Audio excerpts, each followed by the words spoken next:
Hey, welcome to Office Hours. I hope you're enjoying the work. Just before I logged on, the Office of Inspector General just released this report March 17th. It came out yesterday. You can Google it, and I'm going to write about it. I'm going to write about it next week. But it's about a loan, guess what, an early defaulted loan. And you read this, and it's amazing. It was for the construction of I guess a health club. So a construction loan, and in one of our case studies, Franklin Brothers, we have a construction loan later on in the course. The lender dispersed $3.9 million construction loan in a lump sum based upon the, quote, relied on statements from the borrower and lien waivers from the contractor. They didn't do any monitoring. And obviously a huge red flag. And then they talk about there's an amendment to the credit memo stating that all cash had been depleted. You read this stuff and you sort of see what I'm harping on in terms of you write your report for the Inspector General. You're not the underwriter on this. You're assuming your credit memo is going to end up in something like that. And stuff happens. I understand that. We understand things happen, but obviously what happened here, the bank's going to get nailed on their $2 million guarantee. Okay, let's rock and roll. Congratulations to everyone. To caught up on what we're doing on the homework is, and I appreciate for those of you who are doing it, you're going to like the assignment for next week. It's going to be short and sweet, and I'll tell you about that in a second. But I hope you're enjoying the homework. I want to make them fun exercises for you. Again, everyone gets 100%. I'm not grading them. It's strictly a pass, fail. But I want to help enhance your learning experience. So I'm going to give shout-outs to Alexander, Ashley, Ben, Chris, David, Devin, and Paul. They're all at 100%. Well, actually, we have more people at 100%. Those that I just shouted out, those are the ones who did the homework. Is that right, Joseph? Okay. And we also have Amanda, who's at 81%, Amy, and this is completed. This isn't great. It's being caught up. Anita, Bill, Bryant, Flora. I have a question from Flora. Good job. And Lucas is in there, and Sarah's close as well. So good job. Try to stay on top of it. Again, if you're not, I understand. That's why we're doing this here. Let's go to homework assignment for week 3. We'll talk about that. I'm going to introduce you to the case study of Sam Gray. It's a business acquisition. John Wong's going to buy it. And I want you to just give me a checklist of the stuff you need. I'm going to give you, all you're getting is a little one-page summary of what's happening, and you are also getting some financial information.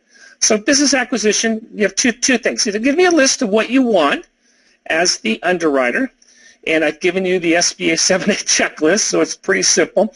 Don't just ask for the stuff you need. Obviously, we don't need there's no construction, so I don't need construction plans or construction bids. Or go up and down your main street, pick out 5 businesses, and think about what their gross sales are. I want you thinking in terms of numbers. I want you to, we see those ads, I guess Zillow, where you drive down and you see the dollar signs on the top of the house. I sort of want you to think about, what's that Hallmark shop doing? What's a gas station gross? What are their margins? Dry cleaners, obviously, are going to be very important. The case studies are dry cleaners. I want you to be thoroughly understand the difference between gross margins and gross profit margins. I'm going to give you a spoiler alert. I think the most important margin number in a financial statement is the gross margin. The margin that is returned to the business after cost of sales. Not the net profit margin, but the gross margin. And those who can manage that do well. When you look at these financial statements and we're looking at 3%, 4%, 5% net profit margins, any hits to that can make the difference between a nice business that repays your loan or someone that goes into an early default with only 5 interest-only payments. Let's go to the polls. So in that spirit, what do you think the average Subway sales are? The average Subway franchise. I know this is a guess. I don't Google it. I guess you can Google it. It's 400,000. Now, some do 250,000, and I'm sure there are some that do 600,000. $1 million is pretty difficult to do. But the reason why I want you to start thinking about these numbers is someone comes in and you're going to become experts at projections and experts at numbers and you're going to talk to Joe, who wants to open up Joe's coffee shop, and say, Joe, what are your annual sales going to be?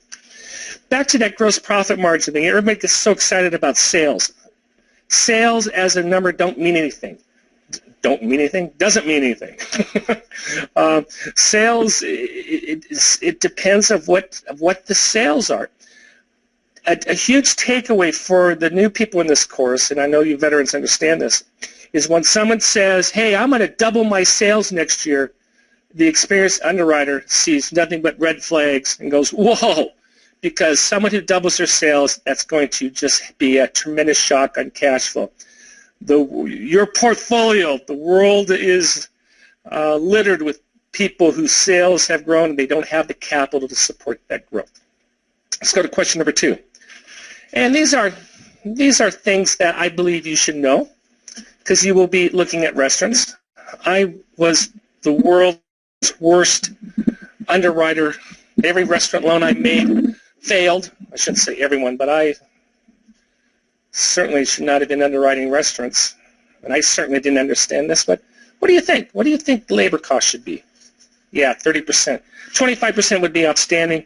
If you see something creeping over 30%, run. And the reason why I ask this question is, how is that $15 minimum wage going to impact your potential Subway in Los Angeles County when they have to start paying $15 an hour? What's going to happen to the labor cost? I should define full-service restaurant as one where you sit down and have a waiter limited service. I would be one where you pick up the food or the foods. There's no tipping involved, and there's a number of different iterations. When you pick it up, someone drops it off to your table. Question number 3. What about food costs? 25, 30, 35%. And a good restaurant manager manages their costs. Talk to a restaurant. I'm involved with a homeless shelter. We serve food to homeless and low-to-income people. 38% of the world's food supply is waste, is thrown out. We pick up food from downtown Los Angeles. We get food from all the hotels, from the catering. And so it's interesting that, and the number's 30%. So when you're talking to a restaurant, your cost of goods sold in terms of labor and food should not exceed 60%, because that only leaves you 40% for what? Rent, air conditioning, broken dishes, interest payments on the loan. That's why restaurants are very, very difficult. And finally, I want to reinforce this last item. I assume everyone knows it. Bring it up. Question, guys. Question 5. There we go. A PLP lender may process a loan GP through Citrus Heights if they are concerned about eligibility. Or does a PLP lender always cannot do that? Do they have that option to do that?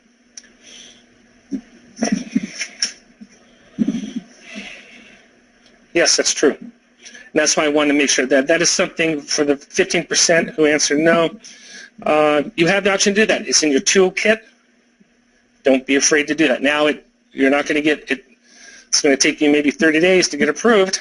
But anything that's gray area, my test is if you're asking yourself the question, oh, I don't know about this. Should I answer? Should I do a GP? The answer is yes. Do a GP. Okay, Corey, question: If the borrower lapses in flood insurance in the next 3 years, in year 3, and doesn't retain adequate coverage, what happens? Remember, I was talking about the 1919 and say, hey, there's a covenant that we're going to have flood insurance. Says they're ineligible for financial assistance from SBA, however, they already have a loan. So what happens? Also the same thing in the OSHA infractions. As long as they're current, you're not going to call it a loan. You are, however, you are not going to make them an additional loan. You're going to document the file. You're going to say, hey, we just found out that, and I actually worked for someone who refused to post those OSHA employment posters. I don't know why. He really had a problem with that. And you're going to document the file, and you're going to say, hey, we've discovered this. We're going to make sure they're ineligible, but based on the fact that they are making the loan payments on time, we're not going to do anything about it. Permissible. With respect to the flood insurance, you may want to consider, this is a servicing action, you may want to consider forced placement. I would force place that flood insurance because you're mandated in the SBA. If there's a flood and you're wiped out, SBA will probably say, well, why don't you force place it? Why don't you pay it and then charge it onto the loan? Remember, you force place it, SBA is on the hook also for 75% or whatever the guarantee portion is. So that's a servicing action, but that's what I would consider doing. Flora has a question. What is the qualification to be a PLP lender? It starts at the district office. Basically, the local district wants to make sure you know what you're doing. There's different rules. It is signed off at Washington, D.C., but you need to be sponsored by your local district. Some lenders, they have a threshold. We want 5 loans. Some lenders say, you're a PLP lender, you're going to a new bank, we'll give you a PLP right away. So it's at the discretion of the local district. They just want to see a competency. I would say the standard is they want 5 loans. How is after this course the SBA certified person's potential in the SBA industry? Well, hopefully it's good. We're working to find the job for the entry level, range of compensation, how to negotiate compensation. It's a entry level position. It can be all over the board. Negotiate, use your best skills. So let us know where you end up, Flora. I'd be interested to see that. But good for you. Week 2, I talked about the 1919. I went through the 1920. I hope you enjoyed the exercise on the 1919 lead-based paint. The importance of the underwriter. And I gave you some reading material. And again, I want you to read the 1919-1920. Let me give you a glimpse for week 3. And what I'm doing in week 3 is when I first did this course, I found out that we had quite a few who had never underwritten loans. So I added a basic financial statement review, a simple credit underwriting 101. Next week, we're going to talk about the income statement. Then we're going to talk about balance sheet. For you experts out there, you can breeze through this stuff.